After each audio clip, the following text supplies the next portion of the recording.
If you're fighting it, if you're denying it, you won't be able to make progress. You won't be able to do anything with it, and you certainly won't be able to move on. I don't think I'm being politically correct or woke when I say that a lot of the Stoics were very privileged. Marcus Aurelius is emperor, he's born to this great family. Seneca is the second richest man in Rome. There were Stoics who came from great families, and look, most of them were basically rich old dudes. But Epictetus is different. Epictetus is born a slave. In fact, that's what his name means, acquired one. Epictetus has the most to teach us because he's not talking about these things in the abstract. He's not talking about them from some beautiful castle, although he does go to work every day in the emperor's palace, but he does it as a lowly slave. So he sees Rome from this different perspective, and that's why he has so much to teach us. I'm Ryan Holiday. I first read Epictetus almost 15 years ago now. He changed my life when I first encountered him. I've been lucky enough not just to read his works, but also interview translators and experts about Epictetus, write about him now in the course of 12 books. I've spoken about Epictetus to the NBA and the NFL, to sitting senators and special forces. I remember a couple years ago, I gave a talk to the Pittsburgh Pirates. I walked into their training facility in Bradenton, Florida.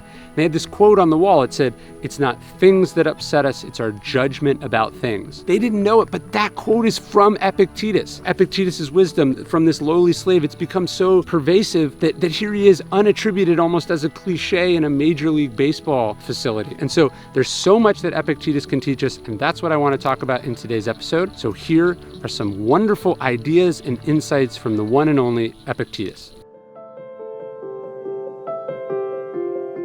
You have to be willing to look stupid. That's what Epictetus says. He says, if you wish to improve, you must be willing to look clueless or stupid about some things. I think that means, one, you have to be willing to ask dumb questions. If you don't ask, you can't learn. If you're afraid of what other people think, you'll never learn what you don't know. But I think the other part is you have to be willing to not care about stuff, right? To be like, I don't care about that. I'm not following that. I'm out of touch about that. That's one part. Then I think the other part is you have to be willing to be bad at stuff, right? To be at the beginner stages, to be embarrassingly figuring it out, to be mediocre, to be in the process of rediscovering or changing or growing. So if you want to improve, the Stoics say you have to be willing to look stupid, to look embarrassed, to be ridiculous, to not be good, because that's how you get from where you are to where you want to go.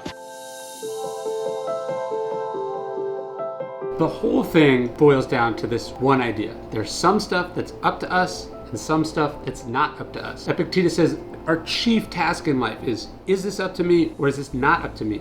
And I know that seems really basic, but the truth is most of us, most people spend most of their time on stuff that's not up to them, right? We complain about stuff, we wish stuff was otherwise, we spend our time worrying about the future or regretting the past, and none of that is energy spent towards what we actually control, which is right now, what's right in front of us. So that's the idea. Is this up to me? Is this not up to me? And this dichotomy of control, as the Stoics say, what really the dichotomy of control is about is resource allocation. Are you going to spend your time and energy on things that are up to you or things that are not up to you? Every second you spend on something that's not up to you is wasted. And at least if you spend it on something that's up to you, it might make a difference.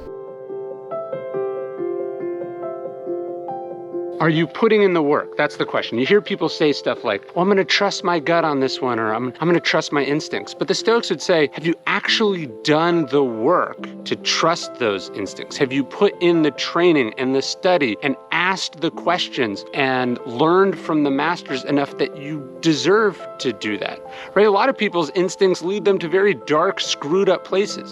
So it's not simply a matter of trusting your gut. It's about training and putting in the work so your gut is worth trusting.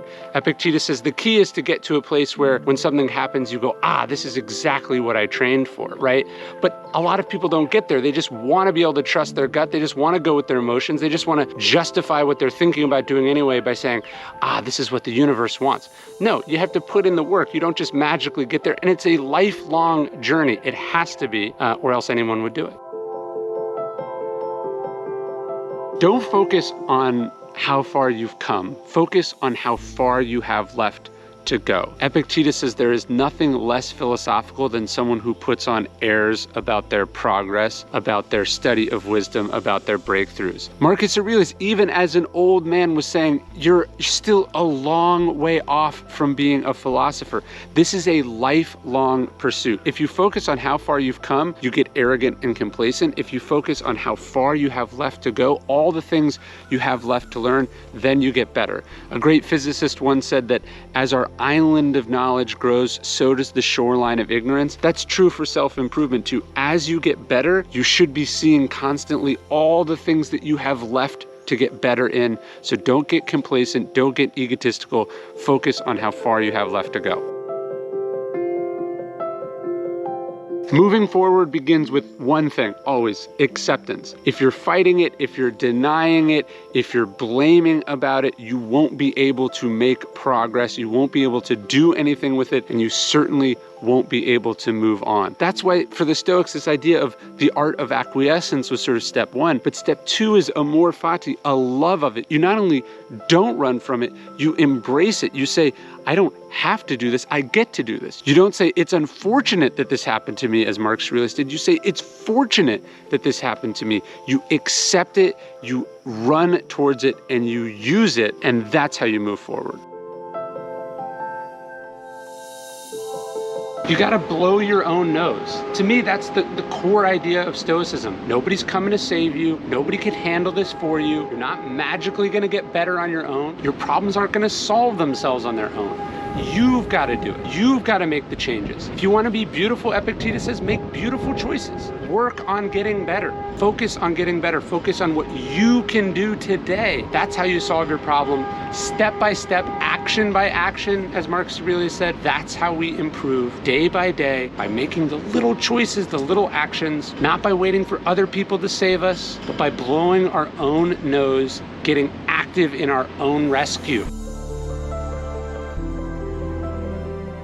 Epictetus says, who cares that you read? What matters is what you read. Seneca talks about how it's not about how many books you read in your life. It's whether you're digesting the works of the master thinkers. So it's good that you want to be a reader, and you should read, and you should spend a lot of time reading, but it's not about quantity, it's about quality. Read great writers.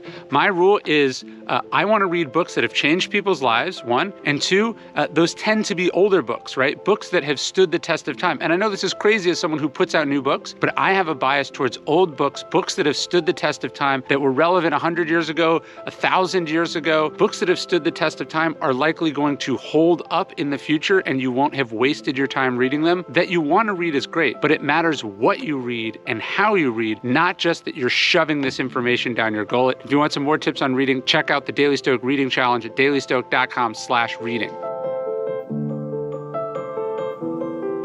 Epictetus tells us that every situation has two handles. He says there's the handle that will bear weight and the handle that won't. He says you could look at it as your brother has wronged you, he's screwed you over, he's hurt you. Or you could say, I only have one brother. This is my brother. I'm gonna forgive this person. I'm gonna be patient. I'm gonna be better. We're gonna be better for having gone through this. So this idea that every situation, you can choose to see it as the way that disempowers you, that makes you the victim, or you can choose to see it as the opportunity for growth, as the thing that will make you better, as the thing that will make you stronger for having to wrestle with. So I just love this idea, and it comes from a person who's not speaking about this idly. Like, you and I are so privileged compared to Epictetus, who's born a slave in Rome. He spends 30 years in slavery, but he doesn't see this as a huge disadvantage. He sees it as a learning experience. He sees it as a fate that he's struggling with that's making him stronger. He says, you've been paired with a tough opponent, and this is what's making you Olympic class material. That's Epictetus seeing the right handle in his own situation. So whatever you experience today, think about this. This has two handles. Which one am I going to pick? The one that will bear weight, that will make me better, or the one that won't bear weight, that will make me worse? Epictetus said that philosophy wasn't this dry, abstract thing. It was a thing, he said, you should be talking about, writing down, reading about, exploring with other people all the time. He said, constantly have it at hand. That's how I think about philosophy. And it's weird. For the last 5 years, every single day, I've been writing this free email about Stoic philosophy. It's been not just cool to meet all these fellow practitioners of Stoic philosophy, but in writing about it, talking about it, reading it for our podcast, I have got to internalize these ideas in a way that I never would have been able to under any other circumstances. That's the idea. Philosophy is something we're supposed to engage in, not keep in these dusty old books or read once and be done with. It's a constant process. And I think that's why the email has worked so well for the people reading about it and sharing it and talking about it, all of that as well. So I'd love to have you join us on this email. You can sign up at dailystoic.com/daily email. It's totally free, no spam. You can unsubscribe whenever you want. I've basically given away a book for free every single year for 5 years, and I'm gonna keep on doing it until I drop dead. Check it out, dailystoic.com/daily email.